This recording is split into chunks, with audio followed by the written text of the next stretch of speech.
Good morning, everyone. We're going to get our meeting started, so I'll ask Peter to sneak on over to his seat there. Okay, so I note that we've got quorum.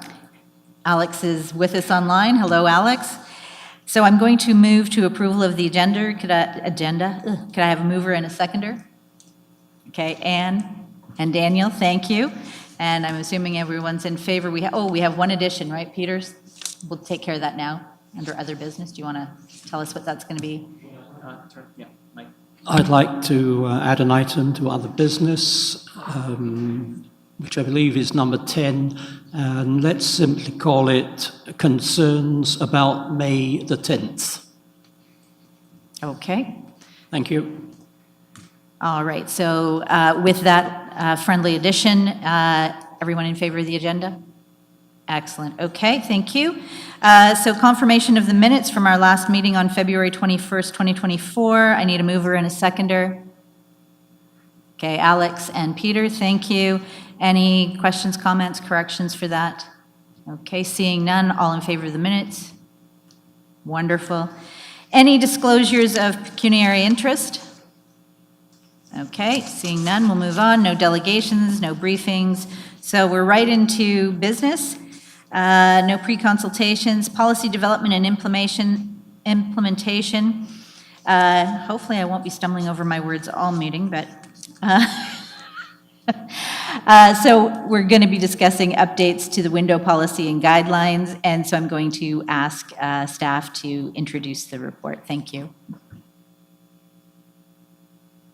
Through you, Madam Chair, thank you for the introduction. Hello, everybody. Hope everyone's having a great day. As you all are aware, on my apologies, stumbling over words. On January, we brought forward the first draft of the updated window policy for committee feedback. Since then, staff have received and considered feedback from both the committee and the public, which has resulted in changes to the updated window policy. Before I briefly highlight the main themes of this feedback, I wanted to provide a summary of the changes from the 2012 window policy to the proposed updated window policy before this committee today for your consideration. With regard to the policy section, these changes are meant to achieve additional clarity for applicants and homeowners when submitting a heritage permit, increases to staff efficiency, and clarity on the requirements for the review of the windows conditions and submission requirements by qualified professionals. With regards to the guidelines section of this policy, these updates are meant to achieve further distinction between contributing, incompatible, and appropriately designed windows, additional clarity on the recommended material and color of replacement windows, and the communication of best practices with regard to storm windows, screens, shutters, and window glazing. Moving on to the received feedback, the public and committee feedback on the first draft was mainly focused on the following: the role of qualified professionals, the importance of clarity/specificity, and best practices. Regarding qualified professionals, there were concerns that the updated window policy will result in a new assessment requirement that would be onerous for applicants and homeowners, and that the new policy would put an overemphasis on professional certifications. Importantly, staff already require contributing window assessments when such windows are proposed for their removal under the existing 2012 window policy. However, the requirements are not as clear as those detailed in the proposed updated window policy. On professional certifications, while it is recommended that those assessing contributing windows have a Canadian Association of Heritage professional certification, this is not a requirement. However, professionals should be prepared to provide their CV with associated project examples when providing the professional opinion. The increased clarity on professional expectations and window assessment requirements should expedite approval timelines, as both the applicant and qualified professional will be able to better plan their submission and/or review prior to contacting the city. Finally, the city has a grant program that offers up to $5,000 per property every 2 years in a competition format, where the restoration of contributing windows, especially those in highly visible locations, typically ranks pretty well. Importantly, the repair of contributing windows does not require an assessment. Regarding clarity and specificity, related feedback resulting in changes to the draft updated window policy that was presented in January added additional information on glazing, refinements to select definitions, adding references to Heritage Conservation District plans, and updating section titles to increase clarity on replacement versus repair expectations for contributing windows. These changes, while minor, should help with the transition of the existing 2012 window policy to the proposed updated window policy before you today. These should provide additional best practices for owners to consider and increase the readability of the proposed window policy before the committee. Feedback also included several recommended changes that staff believe are already addressed elsewhere in the document, exceed the document's intent, or will be addressed in future educational documents. While these feedback categories did not result in changes to the proposed updates to the window policy, the thoughts and considerations by the committee and public are valuable and will be considered during the creation and review of future deliverables. Some feedback, including the creation of specific definitions or codifying committee review parameters regarding windows, are already specified in other city documents, namely the procedural bylaw for heritage, which was finalized in 2023. Further, some of this feedback touched on related but separate best practices, which will be reviewed and considered when crafting separate but supplemental educational documents.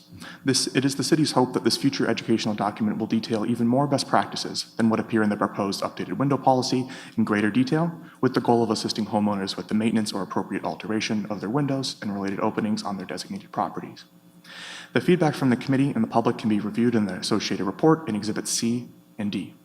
Overall, the proposed changes to the existing window policy do not reflect major process changes from the existing 2012 document, but mainly a refinement of and additional clarity for contributing window assessment expectations, details on best practices, and clearer staff expectations when reviewing and processing heritage permits related to window alterations. And with that, I'm more than willing to answer any questions that you may have. Thank you. Thank you, Philip. All right, we're going to move to the committee for any questions. Okay, Peter, go ahead.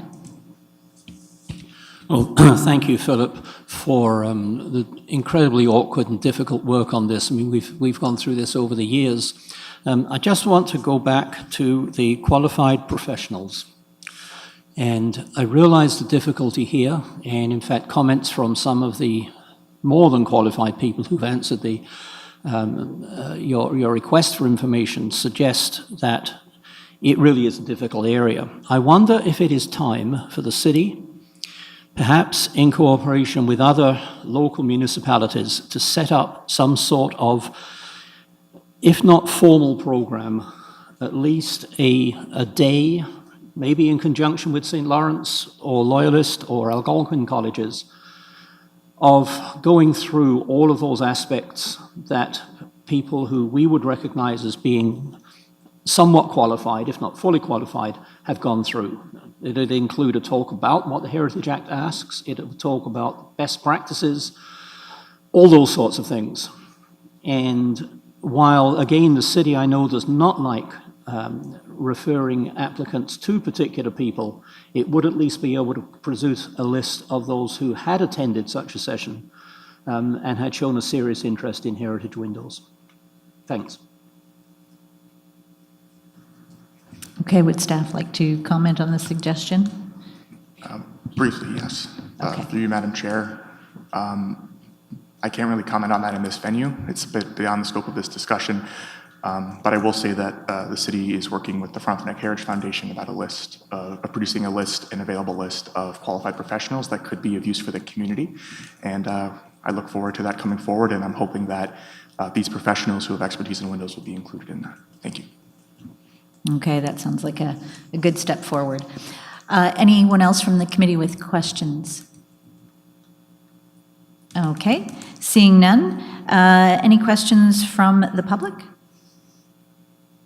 Okay, seeing none, I need a mover and a seconder to call the vote that the Kingston Heritage Properties Committee recommends to Council that the City of Kingston window policy and guidelines attached as Exhibit B to Report HP 24016 be approved.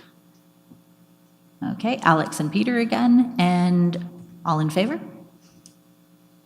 And that passes. Thank you very much for all the hard work, committee and staff. I know that there's probably quite a bit of back and forth on that. So next, we're on to the update on the response to the Bill 23 changes to the Ontario Heritage Act. And so I'm going to ask staff to introduce that report, please. Thank you. Through you, Madam Chair. So today I'll be discussing an update on response to Bill 23 changes to the Ontario Heritage Act. In May of 2023, staff presented to the Heritage Properties Committee a report that described changes to the Ontario Heritage Act as a result of the More Homes Built Faster Act. This May 2023 report also proposed a work plan that responded to those changes. This work plan sought to designate or delist non-designated properties on the City of Kingston's Heritage Register by the end of 2024. The information report brought today is an update on the progress staff have made on this designation project. Work on the designation project is comprised of various tasks, including historical research and analysis, evaluations using Ontario Regulation 906, drafting designation bylaws, communication with property owners, and preparation of designation reports. To advance this work, staff have organized properties into blocks, using several criteria. This system has aided the heritage planning team in prioritizing properties for designation. So, as of February 15th, 2024, approximately 150 properties have been evaluated using Ontario Regulation 906. 103 properties are either designated under Part 4 of the Ontario Heritage Act, or are within the designation process, and 118 are in the process of review. It should be noted that as research and evaluations advance, it is possible for a property to move from one block to another. Finally, outside of the designation project, it should be noted that the More Homes Built Faster Act also required updates to the format of the City of Kingston's Heritage Properties Register. These have been completed, and the register is now online and accessible via the city's website. Thank you. Thank you for the report, and I'm going to open it to questions in just a minute, but congratulations, team. I am totally impressed with the time, the effort, the work. This is well done. So I will open it to the floor for questions about this. Okay, I'm not, oh, Anne, go ahead.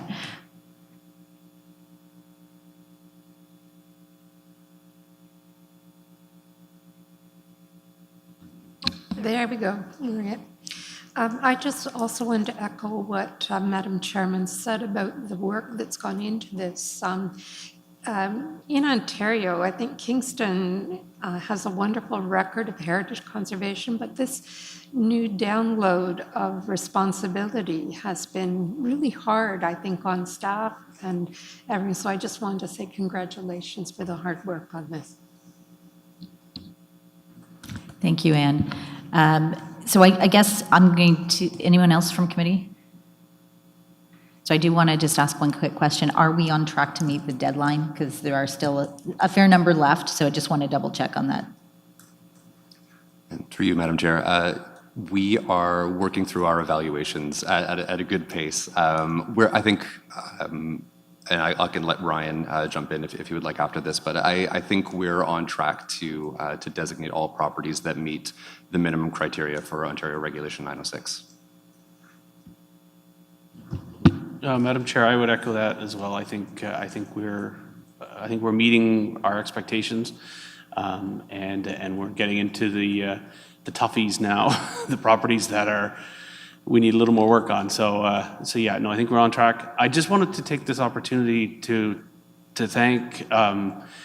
I mean, yes, we're doing it as well, but we're also engaging the Heritage Properties Working Group, who've been really helpful in reviewing our bylaws, and specifically the members on the committee, Jane and Anne, who have put a lot of work into doing research and evaluating our stuff too. So it's been a big team approach. So thank you.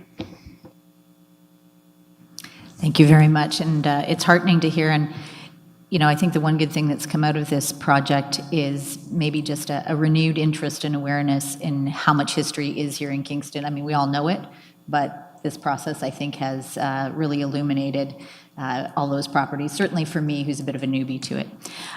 Okay, so with that, I don't see any more questions from committee. Any from the public? Nope. Okay, and so this is recommendation, the reports for information only, so we're moving on in our agenda. So no stream 2s, so stream 3s. So we have an application for Ontario Heritage Act approval. This is 52 Clergy Street East. So if I could have staff introduce the application. Thanks. Thank you, Madam Chair, and through you. The subject property at 52 Clergy Street East is located on the east side of Clergy Street between Johnson Street and William Street. The subject property is included in Old Sydenham Heritage Conservation District and contains a 2.5-story, 3-bay brick structure designated under Part 5 of the Act. The existing chimney on the property is failing, and water has started to penetrate the building. An inspection was completed by Kingston Masonry Services, and a partial demolition and rebuild was recommended. An application under Section 42 of the Act has been submitted to request approval to remove the current chimney, which is reaching its end of life, and to reconstruct the chimney like for like while meeting Ontario Building Code. The applicant has not been able to provide staff with exact dimensions of the chimney at this point. However, they have confirmed that the proposed reconstruction of the chimney will be completed using like for like detailing and dimensions. As part of this application, a condition was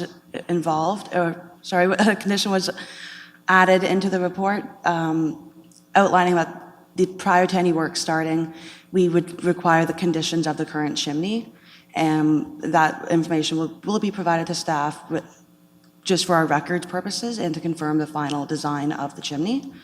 Upon review of all the submitted materials, as well as the applicable policies and legislation, staff is recommending approval of the proposed scope of work, subject to the conditions outlined within the associated report. Thank you. Thank you for that. So now I'm going to move to the members of the committee for questions, just reminding you that this is a Part 5, so any questions from committee? Okay, and I'm seeing none. So any questions from the public?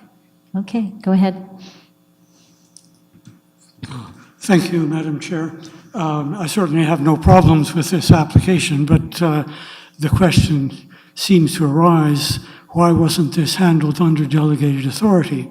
And I think, but I don't know, I think the answer may be that the delegated authority policy doesn't, although it does say like for like replacements can be handled that way, it probably doesn't mention chimneys specifically. Given that, the other question is, why didn't this come to the round table to get input from whoever is there? And I notice the three members of the committee who commented and supported this application often come to the round table. I think when the round table was developed through the working group, there was an understanding that it could be used in cases where it wasn't clear whether delegated authority was acceptable or not. If it came to the round table and there were no objections, it should be okay for delegated authority. But that didn't happen in this case. I don't know whether staff want to comment on that or not. Okay, thank you. Staff, do you want to make any comment with regards to that? Yes, thank you, Madam Chair. To answer those questions, this application had been deemed incomplete for quite some time.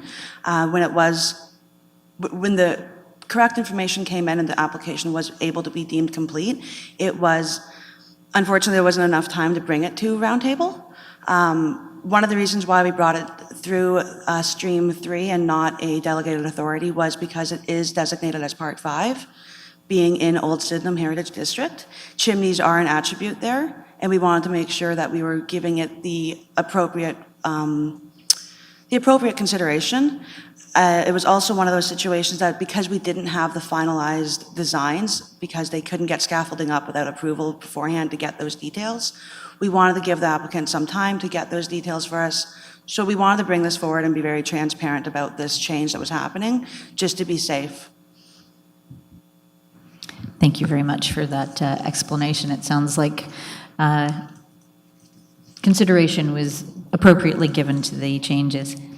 Okay, so seeing no more members of the public, I'm going to ask someone to move and then second the recommendation that the Kingston Heritage Properties Committee supports Council's approval of the alterations at 52 Clergy Street East. I won't read them all, but go ahead, Anne and Daniel, thank you. Does anybody have any last questions before we call the vote on this? Okay, seeing none, all in favor? And that passes. Thank you very much. All right, so we're on to notice of intent to designate under the Ontario Heritage Act. So the addresses in front of us are 1193 Front Road, 123 to 129 Princess Street, 1359 Unity Road, 26 to 34 Berry Street, 2638 Kepler Road, 3578 Unity Road, 62 to 74 Berry Street, 9 and 11 Colborne Street, 22 Colborne Street, 30 Colborne Street, it seems like you spent a lot of time on that street, 37 Kennedy Street. So with that, I'm going to ask staff to introduce the potential properties for designation. Thank you. Thank you, Madam Chair. So yes, this report is background regarding another 12 properties that have been determined to have cultural heritage value. It should also be noted in this group that the two properties on Berry Street, portions of them were designated under Part 4 in 1987, but this amendment, or this group includes an amendment to those bylaws to meet the current standards and to include the buildings on the property that are currently listed but not included in the designation. So I just add a wrinkle to our process, but it follows the same stream and the same steps as the designation, so it was felt it made sense to lump them all together.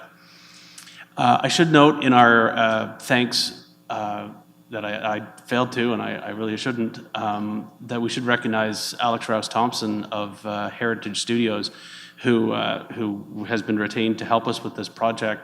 And she had the rather daunting task of looking at those Berry Street properties, which included some pretty dramatic buildings and a lot of detail and work. So I want to publicly thank her for all her work and time in this project. So this group is an interesting one.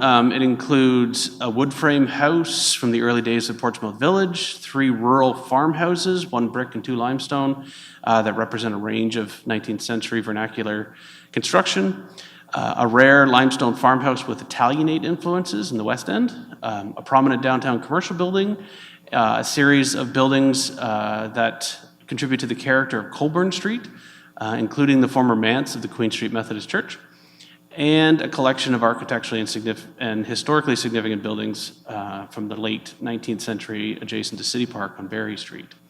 The owners of these properties were provided with the draft bylaws and general information by registered mail.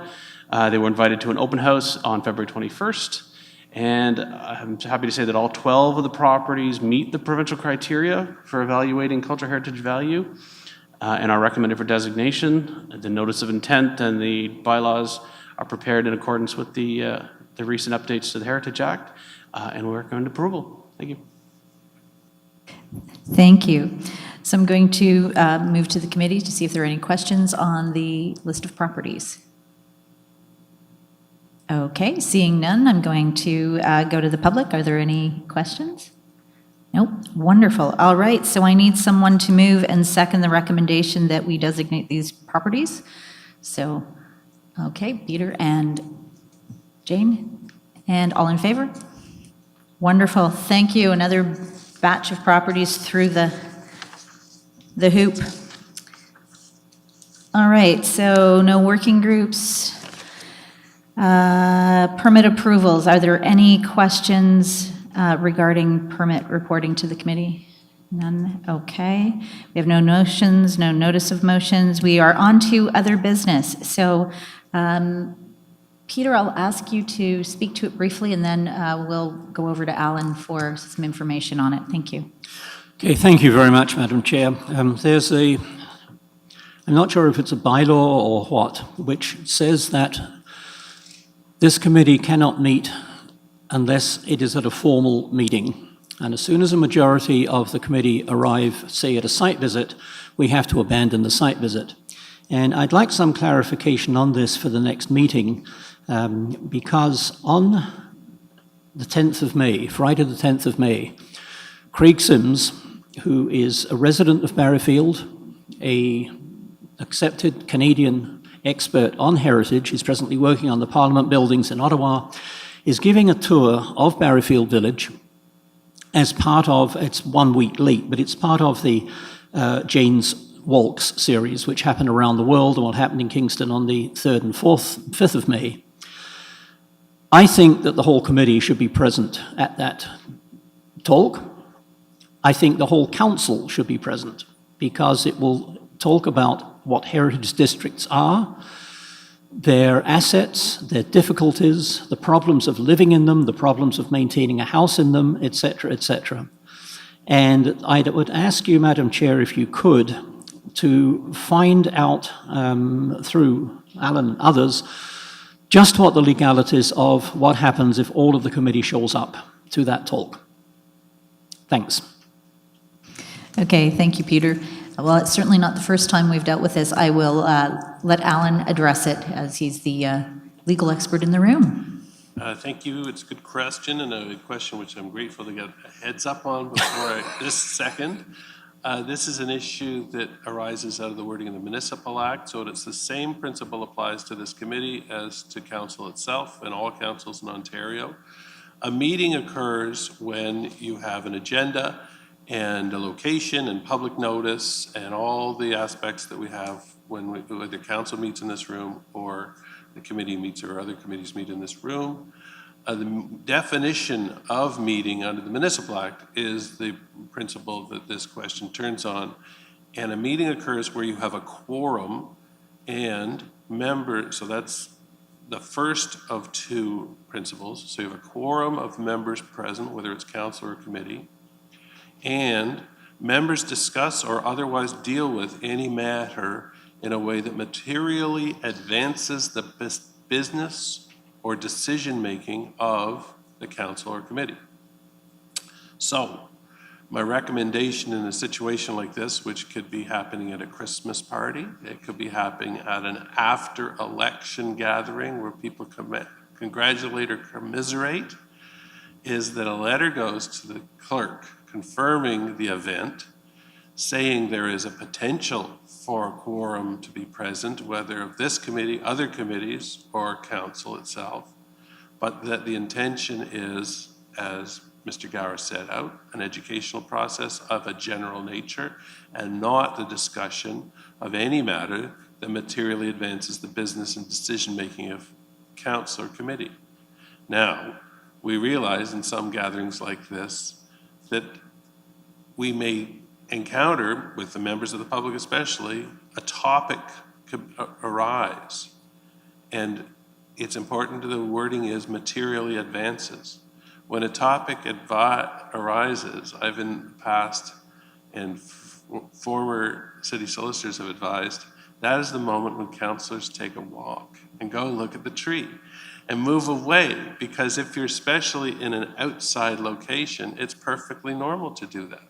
So being aware of the rule is the best defense. That being said, these matters are generally, because I believe this is mirrored in the Heritage Procedural Bylaw, I'd have to check, but these are the kinds of matters that can involve an integrity commissioner question, and that can come from any person. So it is careful to do it correctly and make sure that it's very clear that this is a public gathering at which persons, either of council or committee, could be present, and that the intention is to not materially advance the business of decision-making of the committee. Any questions?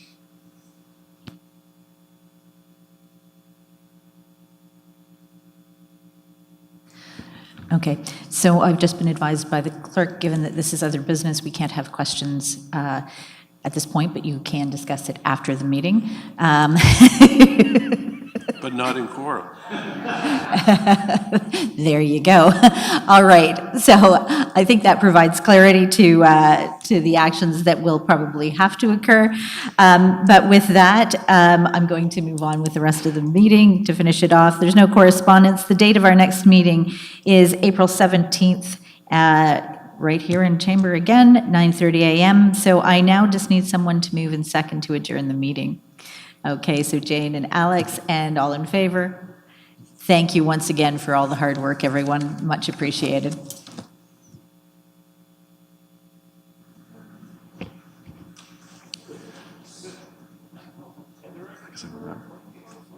So before everyone leaves, I just wanted everybody to know that this will be Nikki Kensit's last meeting. She's decided to move on from the city of Kingston. So we just want to extend our thanks to her for all her hard work. Thanks, Nikki.